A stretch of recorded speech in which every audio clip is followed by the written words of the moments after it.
కమ్మని చరితము రాదామంటే కవి వాల్మీకి కానయ్యా.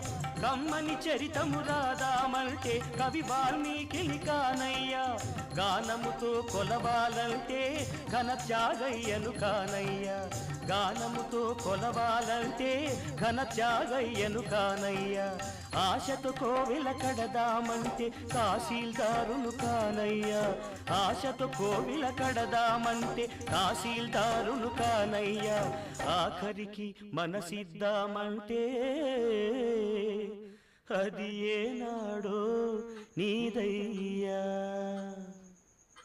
ఏమయ్యా ఏమయ్యా సన్నిధిలో అభిషేకం ధర్మశాస్త్ర సన్నిధిలో అభిషేకం శాస్త్ర. నిన్ను ఏమని కీర్తించాలయ్యా. ఏమయ్యా ఓ